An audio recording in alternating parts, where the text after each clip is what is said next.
I met you first a couple of years ago over in Austin, Texas. Yeah. What have you been up to since then? Gosh, what have I been up to in the last 2 years? Well, I've been doing this nature show called Wild Things for the past few years, which has sent me to all different parts of the world.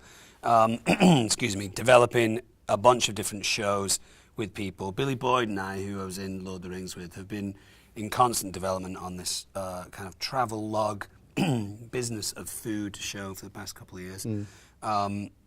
So I've been doing that. I'm lucky enough to be a little picky about projects that I do, and I always tend to base them on the last thing that I did, and I'm lucky because the last thing that I did was this Project Pet, which I'm here for, which is a strong script and a strong group of characters.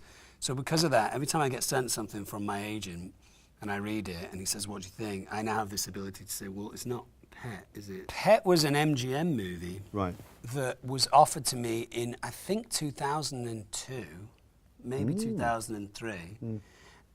In between seasons 1 and 2 of Lost, which I was going to do, and then a writer's strike hit LA, so no one could work. And then it reverted back to MGM and just kind of was sat on a shelf in MGM. And I'd always said to my agent, keep an eye on it, because I met Jeremy Slater, who wrote the script, and he had told me that he'd wrote the script, the character for me, which is kind of a line that you hear all the time. But then when I met him for lunch, it was real. Yeah.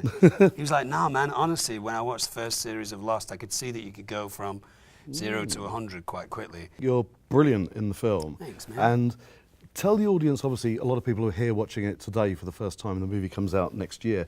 So talk a bit about it, but without spoilers. It's kind of a, thriller, chiller, horror thing. I'm reticent to simply call it a horror movie because I think there's a lot more going on than that. Carlos and I, the director, had always compared it to Fatal Attraction meets Hard Candy, which I thought was kind of a nice combo of those two absolutely. things. It is, in its simplest form, it's the story of a young man who meets his high school crush on a bus years after they've left high school together.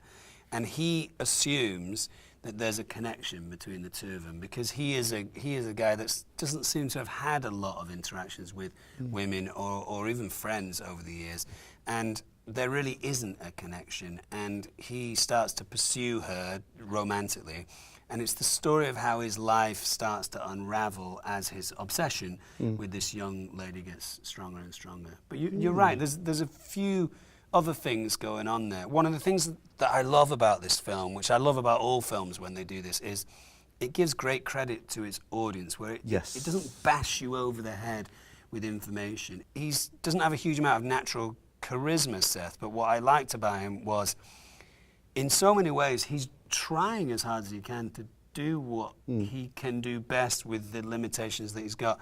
He works at a dog shelter. He cares for animals. He's a nice person. He wants to fall in love and have a girlfriend and have friends. It's just not worked out in the way that he thought it would. I've done all that I can do on this movie, and that's slightly frustrating, but it's okay. Like, I associated myself with a movie script that I believed in. I did a character that I was happy with, and now it's not up to me. It's up to the audience. It's up to the audience, right? To say, I saw it, I liked it. Go tell your friends. What are you thinking to FrightFest? It's great, man. I mean, passion in film is the reason why I became an actor. And, I have distinct memories of being a young kid and saying to my dad, can I stay up later than I was supposed to? Because I think we got to bed at like 10 when we were at school. To watch The Deer Hunter or to watch The Godfather or to watch, Breakfast at Tiffany's and stuff like that. And my dad would always say, you need to tell me why. And I think he was always looking for me to say, I just want to stay up and watch it. And he'd say, no, you have to go to bed. But with things like, I remember The Deer Hunter especially, because I'm obsessed with De Niro. I said, I heard it's one of De Niro's best films.